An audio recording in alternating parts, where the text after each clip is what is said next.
What's good? How y'all doing this evening?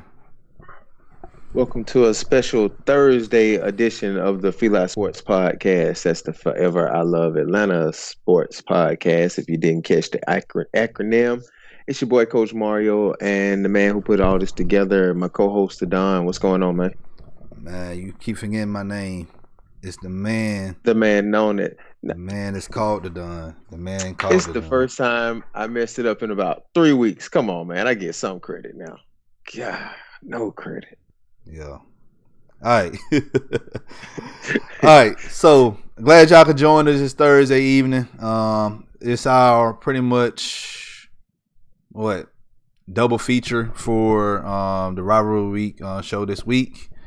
And we're going to do another double feature next week because we know we have two in-state rivalry games next week. We'll talk about that later on. But tonight we're back talking about Kennesaw State football. Kennesaw State football. All right. If you're new to the channel, you already know what to do. Hit that subscribe button. Hit that like button. Share this content out with other Georgia college sports fanatics. And hit us up in the comment section. As always, come holla at your hometown sports podcast. All right. We have a special guest on with us tonight. Jon. He does a lot of work with Kennesaw State athletics, not just the football team, but he covers everything that pertains to Kennesaw State. He has his own website, but I'm done talking about that. I'm going to let him talk about it because I think it's interesting. Go ahead, Jon, to let everybody know who you are. Hey, thanks a lot, Coach and the Don. I appreciate you having me on the show, guys. I run a website, ksuowlhowl.com. I've been running it since 2012. I'm independent media, so I'm not, tied in with the school. So I make it an emphasis to tweet. I tweet everything, I tweet the games, my thoughts, like a regular blogger. But on the website, I use it mostly to cover Kennesaw State recruiting. I have an emphasis on football, basketball, and baseball. Even cover some women's basketball because I think that's important too, to give them some notice. They're doing really good this year so far, so shout out to them. But yeah, the most of the coverage, most of the attention in the Kennesaw State world. We've only had football for about 5 years, but we've really transformed it's a football school now, and that's a testament to two things: how bad our basketball program has been historically, and how fast our football program has grown. So we're in our 5th year of existence. We've played, I think, 60 games so far. We have about 46 wins, which is tied with Old Dominion for the most wins in 60 games for a new program in history. And we have a chance, I believe, to pass that Chris Gardner-Webb this Saturday to make 47 and then hopefully get a bid in the playoffs and go from there. Jon coming with the knowledge. I like that. Yes. I like that. That's what I'm talking about. 46 wins in the first 60 games. Yeah, that's pretty impressive. That's pretty impressive. That's going to tie into great work by them, man. I can't give the coaches enough credit and the players enough credit for buying into the program and just building it, the right way, and team building the right way, and just doing things how they're supposed to do it, and they see the results. So I'm really proud of them.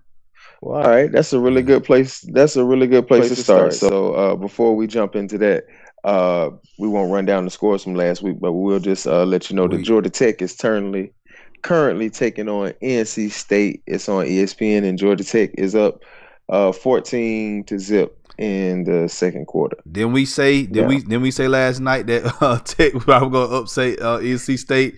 They probably might end up crushing. It ain't over to the fat lady saying y'all already know about that, but they might end up crushing NC State bowl eligibility tonight.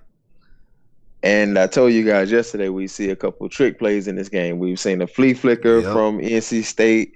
They did another trick play, and Georgia Tech right off the bat threw a 9 route. So, But Jon, as you were saying, we were talking about Kennesaw State's fast start, and I don't know if a lot of people know a lot about the head coach, Brian Bohannon. Obviously, he's been there and he spearheaded this fast start. I know a lot about Brian Bohannon. I guess anybody who's in the high school or college football in the state of Georgia should know a little bit about Brian Bohannon. With his winning percentage and the way that the program has been running, do you think that he's going to have aspirations to leave Kennesaw State? That's a good question, and there were a lot of rumors before he signed his fairly recent contract extension. He comes from Georgia Tech, as I'm sure you guys know. So, he runs the triple option offense, and I think if he got an FBS gig, and because the money's a lot higher, we can't. I don't think we can really compete with that. It would have to be probably a smaller FBS school that's, I'm thinking, already running the offense, like in one of the military schools that does this. Yeah. But Brian has done a great job. The players are buying into his mantra: eat, effort, attitude, toughness is what he always preaches. He always preaches accountability. But I think one of the things holding him back, besides that he runs the option, so that makes it tougher to move up. It's just finding the right fit, and I just don't know if that's there. And you touched on it. I already knew you were. I for one certainly think that if he didn't run the triple option, he certainly would be getting some calls. Not saying that he's not getting calls now, but I think that he will be a high, because obviously he can just flat out coach, like you say, 46 wins in the first 60 games. I mean, who does that? And Coach, I could be wrong, Coach, but I don't think Coach Bohannon's ever really been calling the plays too. So I think that might be something else that's holding him back. Coach Grant Chestnut has been the offensive play caller. And something I was going to ask you, do you think that he is tied to the offense? Because we think of Paul Johnson, and people don't realize, like I say, Paul Johnson coached at Hawaii and they threw the ball 50 times a game. So we know, Paul Johnson with the triple option, but Paul Johnson has ran offenses where they threw the ball just about every play as well. So do you think that Coach Bohannon is tied to the offense? I think so. I mean, it's kind of like one of those things, man. You got to do what you do best. And, if you try and obviously, depending on your quarterback, you can put in wrinkles, you can throw more, you can throw less, customize your offense. But, as far as putting Brian Bohannon going out there running a spread offense, I think that'd be like a fish out of water, man. He does what he does. He does it well. What do you think, Don? Do you think the triple option can exist in a Power 5 conference, or you think it's dead? I don't think it can. I don't think it can exist in a Power 5 conference. It can exist, but the success rate won't be that good, and that's just my opinion. Now, if they playing, like, say for instance, the only conference I think they probably may do well in, and I'm not talking about Kennesaw State, I'm talking about like running an effective triple option, will be the Big 12, because we know over there they don't play any defense. And I think, guys, the challenge of finding a quarterback that can throw the ball is always a challenge for FCS programs. It's kind of like finding a really good big as a low or mid major in college basketball. And it's a lot easier to find some guys that can really run it, maybe have done a little bit of option in high school, and then kind of spend 2 or 3 years developing before we really throw them out there for the first time. And just transitioning to this year, we started off with quarterback Daniel David. He was highly touted, more of a pro style guy that can run out of App State.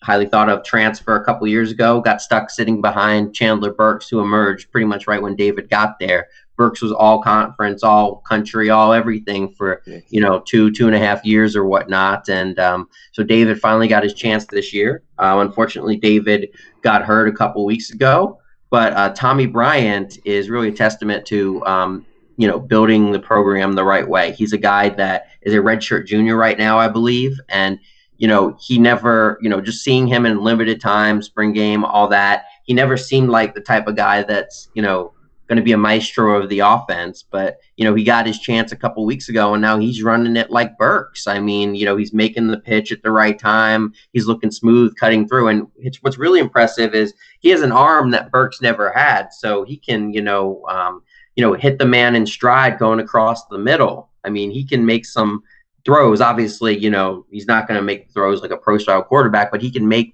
all the necessary throws in this offense. And, that's what we're excited to see as the season ends, because he's got 1 year of eligibility left. And, I think Owl fans are now excited that we know, unfortunately, due to David's injury, now we know who's going to be the face going into next season.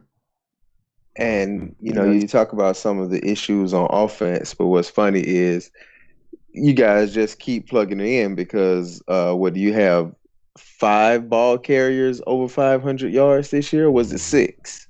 Man, I don't even know, man. Everybody gets the carry in the offense. Everybody has to block. Everybody has to do the part, or they're not going to play. You got to be tough to play in a Brian Bohannon offense, because if you don't block, you're not willing to block, you will not play. And we started off the season with 2 at least former walk-ons. I think now one of them got a scholarship at wide receiver that's playing over like these recruited guys, these 6'4", jumpers, athletes from Georgia. We had 2 just regular run-of-the-mill preferred walk-on types because they can block and they'll crush you.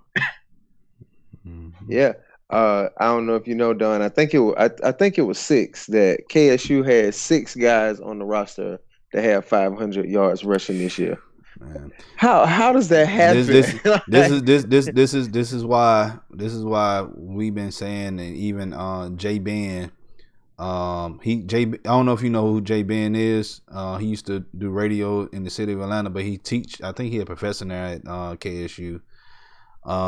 We all been saying that, maybe the Big South is too big for, I think KSU is too big for the Big South. Maybe it's time for them to move up. I love Jeff Benedict. That guy, he'll never. I respect his realness. He'll never filter himself. You can have 10 people telling him he's wrong, and here's why, and he'll stick to his guns. Like, hey, no, here's, this is my thing. This is it. So I respect that. But as far as the conference goes, man, every Kennesaw State fan was saying that for like the last 2 or 3 years since we started dominating, winning every game. But it took a turn about 2 or 3 weeks ago. We lost to Monmouth. We got drilled by Monmouth at home. It was like 45-21 final score, and that was probably closer than it might have been, to be honest with you, fellas. And they won the conference this year. They're getting the automatic bid. Undefeated in conference play. Yeah, we talked about it a lot. That we needed somebody, that the week of that game, because like I said, we do our normal show on Wednesday. The week of that game, I told the listeners that this is pretty much going to probably be for conference honors, the winner of this one. And it's sad to see that season that KSU have come to an end like that, but it's only one bid. Yeah, like you said, it's only one bid. Well, there actually might be another bid. The at-large. At-large bid, yes. Unfortunately, it did come to an end, the at-large bid. But, the thing people don't get is this was a rebuilding season, guys. We're still blowing people out, but this is of course, Coach Bohannon's not going to admit it. Maybe he will when the season's over. But we had 10 new starters on offense coming into the season. 10. The only one left was a slot back. So it's not like we returned our quarterback. And also, our defense, we got a new defensive coordinator. Navy basically took our whole defensive staff. So we had to adjust there. And honestly, that's been a huge hit for us. Brian Newberry's been, nominated for awards for his work at Navy so far, recognized by, I forget what the name of the award was, but he did a great job here and he's doing a great job there. And, just been a lot of hits. So, we've been able to beat the teams that we should beat by a lot. But, when it came to Monmouth, we got our butt kicked. Campbell, who's the second most competitive team, gave us a great game on the road, which we pulled out. So, yeah. And we needed Campbell played Monmouth a couple weeks after, but even if they had knocked them off, they would still had the head over you guys. So it just sucks. Well, on another note, I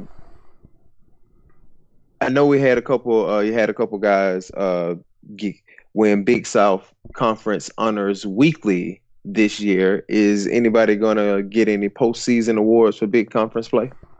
Oh man, I mean, it all Big South Conference. I'm sorry. yeah, all those awards, I don't put too much stock into them. They're fun to celebrate, they're fun to think about, but it's really all like a lot of them are popularity contests, right? It's like, so, you really think people know who's the best offensive lineman, blah, blah, blah, different systems, all that. But yeah, we have a few guys that, have played really well.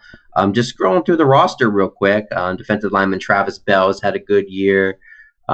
Desmond Scott has been a defensive lineman, a sophomore guy. He's a big body at 300 pounds that can move. So I'm hoping he gets some recognition. Desmond Johnson Jr. has had an okay season as a senior. He'll be graduating. Same with Andrew Butcher, the defensive end. Now, these are guys that got preseason honors, I believe, or have been honored in the past. Bryson Armstrong is definitely going to get honors. He's our star linebacker, kind of a linebacker safety hybrid. Really good nose for the ball, can tackle, tough player. But yeah, we'll have to see, what people think of our guys, and obviously not winning the conference this year, we might have less than usual. So, All right. So before we wrap up, Eric, let the people know about your website, what you do for KSU, and I want to know, do you get credentials? Do you get credential to each sporting event for KSU? I don't. I used to be credentialed. Used to kind of butt heads with some people, but I honestly like to be free. You know what I mean? To be able to fully be accountable without getting that, slipping in the DM from, the athletic staff saying, "Hey man, you kind of made this joke about, Mercer or whatever. Can you take this down?" That kind of thing. I don't like that, because I like to kind of push the limits on Twitter, be a little offensive without crossing the line, just have some fun sometimes. And, obviously I'd love to be credentialed sometimes, but, I kind of like being able to play get the free stuff, the tickets, all that. But I like to be the crazy fan sometimes, especially at the basketball games, man. And if you're credentialed, you can't have fun. You just got to sit there like a drone, a robot, with your khakis and your polo on. Exactly, man. I want to wear my sweatpants, my basketball shorts, whatever I feel like wearing. I don't even know where my khakis are right now, so that's how far away I am from credentials. Cool. So, tell the people a little bit about your website and what you do, and some of the challenges that you face. Yeah, man. Well, I cover recruiting. I try and have some contact with the prospects I see we offer. A lot of the stuff, just as I've gotten older and more responsibilities, it takes more time, especially since football was added. When I started in 2012, I was basically covering the basketball and covering a team of 12, 14 players, and that level of offers is different than when I'm in school. It's different than now being having a career working 40, 50 hours a week, covering an entire football team with a million offers in a million different positions. So I basically scan Twitter. I appreciate everyone that follows me, that sends me like, "Hey, we got this guy got an offer, or he committed," and getting tips like that. I don't really have the contact with the coaches. It would be nice, but again, that comes with being credentialed and all of that stuff. And Coach Bohannon's a very secretive guy. There's coaches that are very media friendly. I'm not sure Coach Bohannon's probably in the middle. Don't know how he would do if it was a tough environment. Nobody's going to drill him on a Kennesaw State football game like he would maybe if he was coaching at Georgia Tech, or something like that if things didn't go well. But yeah, I basically cover the recruiting. I post quick blogs, profiles of the players, dating back to 2012. You can go to my website and click the recruiting tab, and you can see like who all the basketball team offered, who the football team offered, just by the various years. And it's kind of cool sometimes to look back on and seeing, oh yeah, the coaches were into that guy. We almost got that guy. And, now he's starring somewhere else. So I think you're doing a great job with that website. Like I said, normally the smaller schools are not going to have anybody that's covering the team that much. You lucky to get, I guess, some students who are if they have a journalism department at their school to cover the team. But when you do it, normally when the students doing it, the quality of work is not there because they just doing it to get a grade. They're not doing it for passion because they want to do it. They doing it because they have to do it because they trying to graduate. I agree. And also, I've been around, Kennesaw State extensively. Before I started in 2012, I was still a fan for a couple of years. So I have a long history going back. So, I can kind of point things out that, maybe a student wouldn't know just because they don't have the history. Like, oh, that coach was there, for, so-and-so years, or this player was here and he transferred and now he's killing us on the other team. Just my ability to just being around, and to, stick things out is, something. And I'm passionate about what I do. I do everything for my, the site. I don't get paid for what I do. I don't care to get paid for what I do. And, as you said, not many FCS schools have somebody that tracks recruiting like I do. I mean, of course, you can go to, 24/7 or Rivals and, get the list. But, I don't even think the coaches like what I do because I'm putting all their stuff out there on an organized list. And, I think they've grown to accept it. But when the program first started, it's kind of like, okay, we kind of just want to fly under the radar. We don't have a brand. We don't have a name. We don't have a track record. So we don't want you, putting these guys on a spotlight. We just want to get under the radar, get our people, and, bounce. So. Well, don't be surprised if SB Nation or Fansided come knocking at your door saying, hey, how much you want? So we can use your name and likeness and all that. And, hey, you're going to run this site for Kennesaw State. Don't be surprised if that happen. Don't be surprised if that happen. Because it's not a website. It's a brand that you built with Kennesaw State. So yeah, and it's and honestly, that's something I'm not sure if I'd even go for if they wanted. I might want to just stay independent and compete. Like I said, man, I'm not doing this for profit, for ad money, for GoFundMe money or anything like that, man. I'm doing it, it's a hobby, it's fun. I like to give people I follow the truth. Yeah. Obviously, you have to coat the truth sometimes, just based on how things are going, right? You can't, tear up your program. Like our basketball team is rebuilding right now. We look very rough. I'm not going to go ripping in. It's a rebuilding year. Yes. You say rebuilding instead of saying it's a building year. Yes. Yeah. So, it's you gotta kind of give them the truth, but soft serve it a bit. Because if you tell them every year, you're like, hey guys, we're gonna be awesome this year, man. This freshman we got, he's gonna blow things up, and that's not the reality, guys. As you guys know, man, freshmen need time to adjust. Exactly. Transfers aren't a sure thing, and rarely they're a sure thing unless they've already proven themselves. And I think it's kind of like trust is the capital that media functions on, and I feel like if I, get too, how do I say this, corporate, towing the line and trying to be too positive, then, people are going to tune me out or, stuff like that. So I want to kind of give people my real opinions rather than what people, want, what KSU might say in their articles, Gotcha.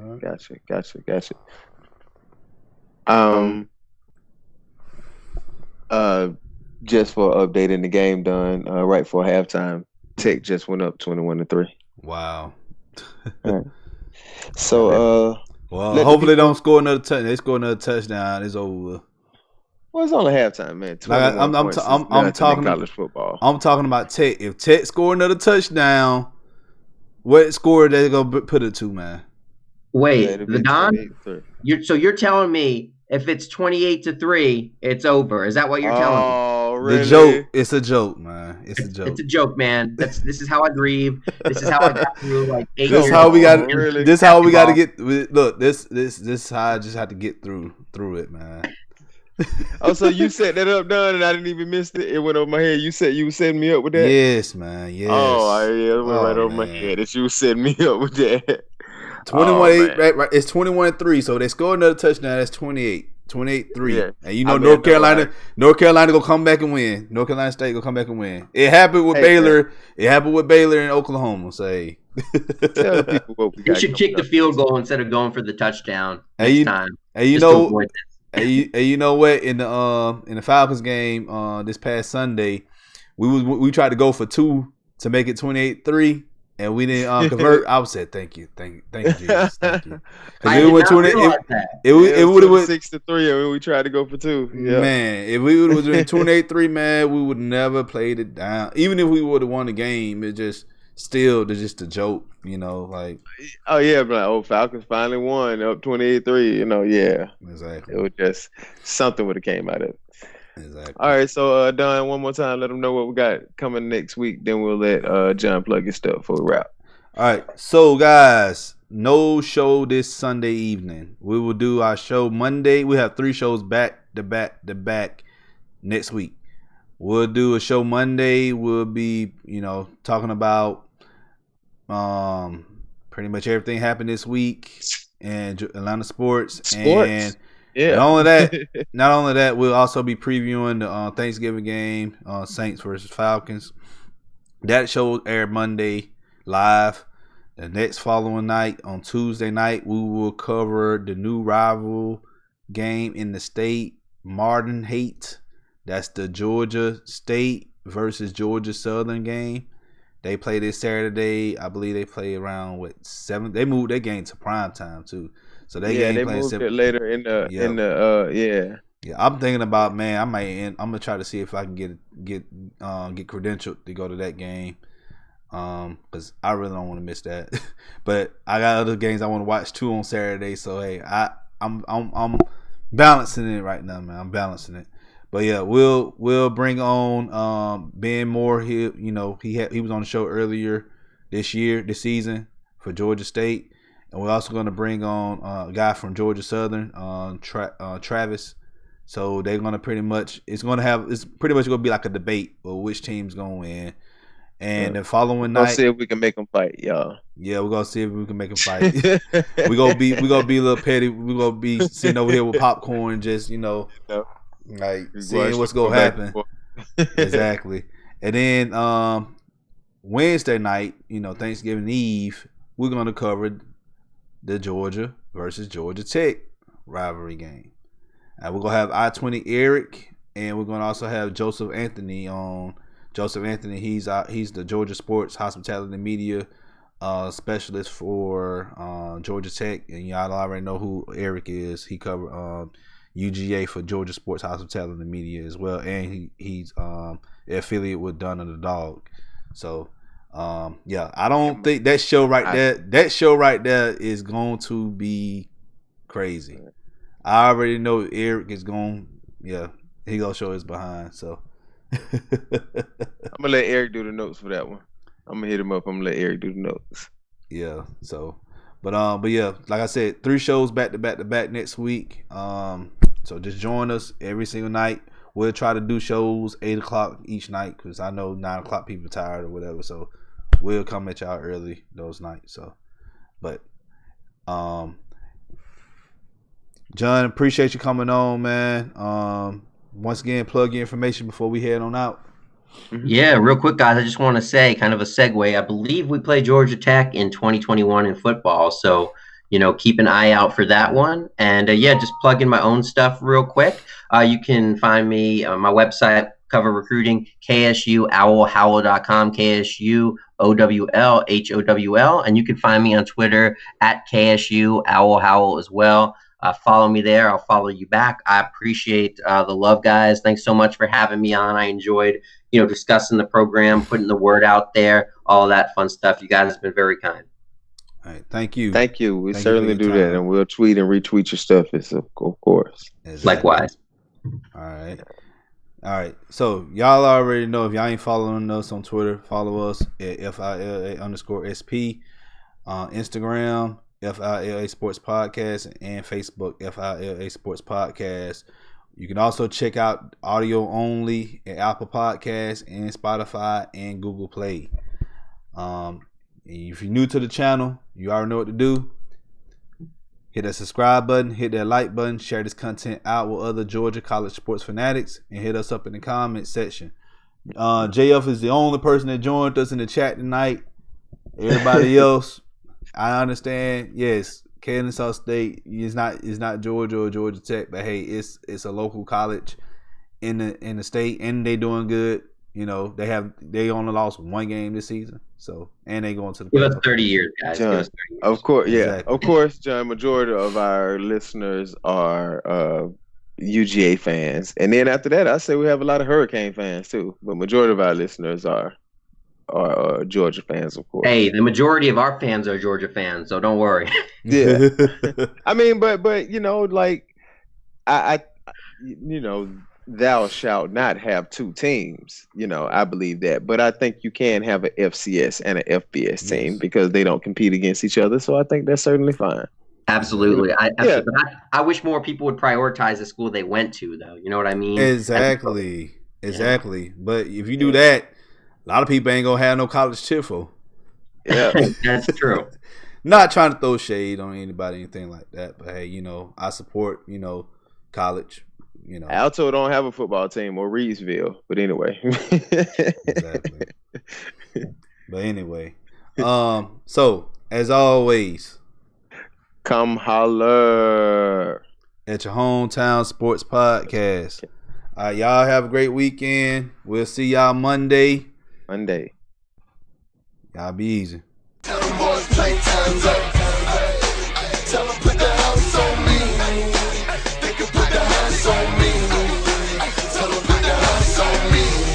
Tell them boys playtime's up. Tell them put the house on me. They can put the house on me. Tell them put the house on me. Tell them boys playtime's up. Tell them put the house on me. They can put the house on me. Tell them put the house on me. Tell them boys playtime's up. Tell them put the house on me. They can put the house on me. Tell them put the house on me.